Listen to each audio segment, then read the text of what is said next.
Welcome to my channel, Learn with Teacher Ali. Hello children! Our topic for today is about reading short stories. If you are ready, let's get started!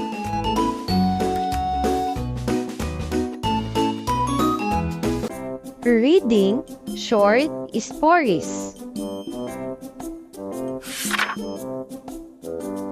A surprise party. It is Lily's birthday. She gets out of bed. Nobody says anything to her.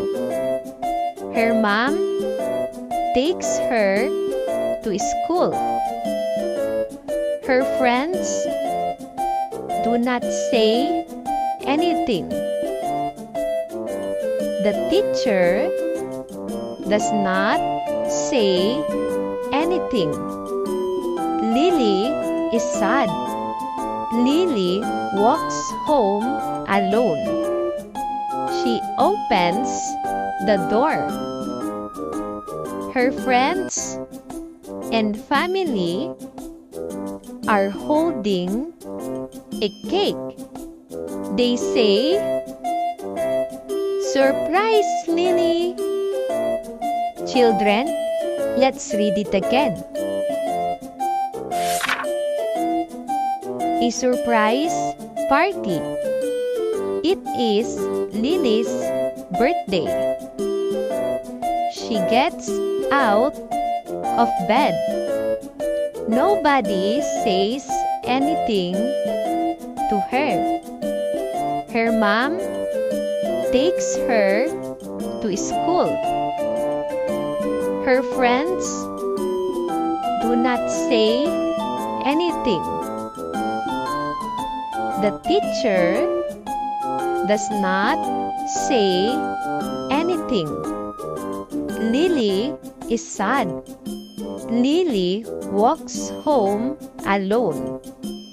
She opens the door.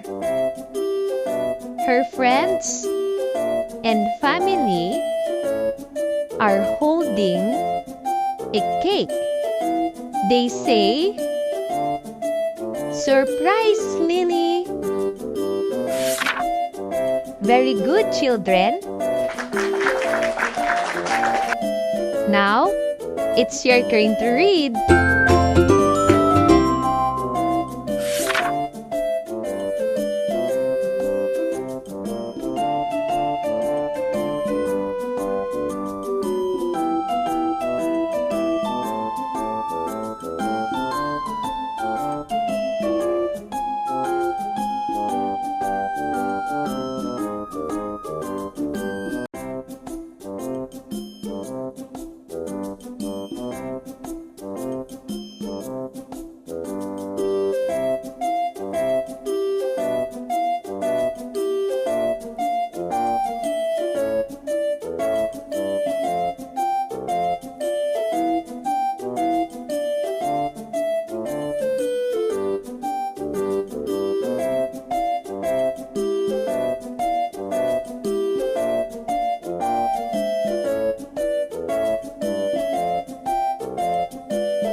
Baby sister.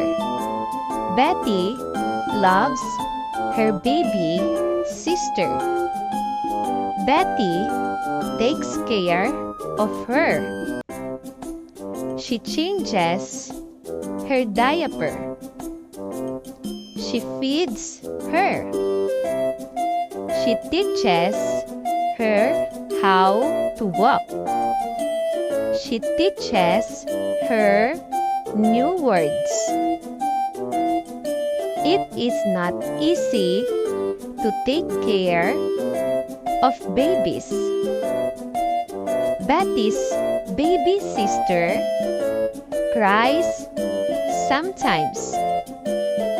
Betty plays peekaboo with her. She covers her eyes and then opens them. The baby laughs. Children, let's read it again. Baby sister. Betty loves her baby sister. Betty takes care of her. She changes her diaper. She feeds her. She teaches her how to walk. She teaches her new words. It is not easy to take care of babies. Betty's baby sister cries sometimes. Betty plays peekaboo with her. She covers her eyes and then opens them. The baby laughs. Very good, children. Now, it's your turn to read.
A trip to the library. May needs a book. She does not have money. Her mom takes her to the library. May can borrow books for free. May enters the library. There are so many books. There are books about animals.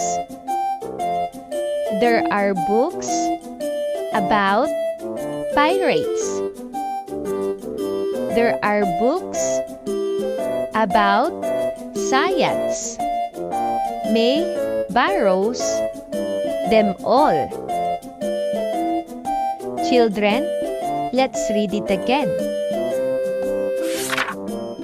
A trip to the library. May needs a book. She does not have money. Her mom takes her to the library. May can borrow books for free. May enters the library. There are so many books. There are books about animals. There are books about pirates. There are books about science. May borrows them all. Very good, children. Now, it's your turn to read.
Different foods. Sarah is hungry. She goes to the kitchen. She opens the cabinet. There are a lot of snacks. The marshmallows are too sweet. The potato chips are too salty. The ice cream is too watery.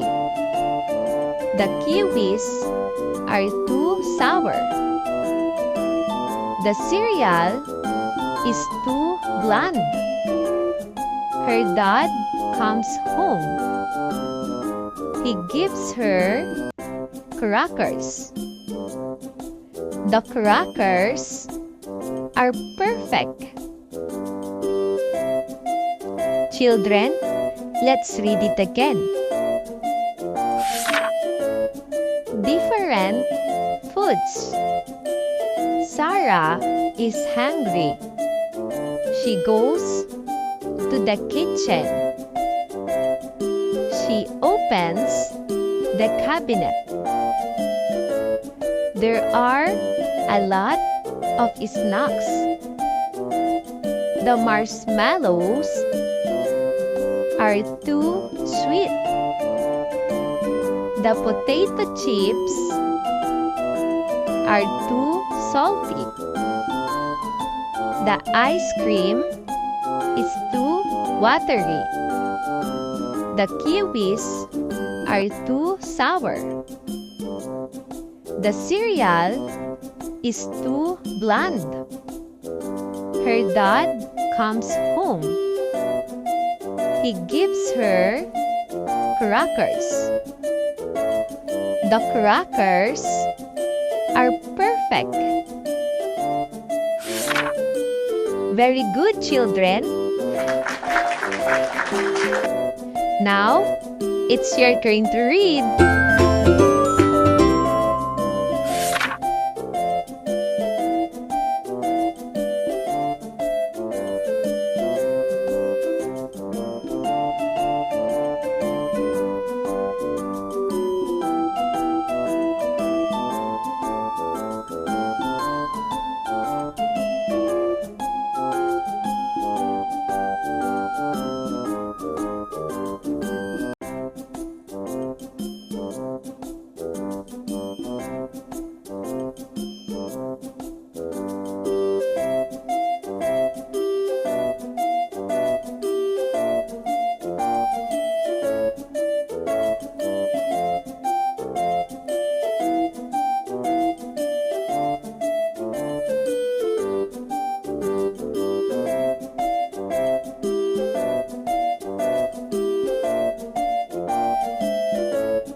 Great job, everyone!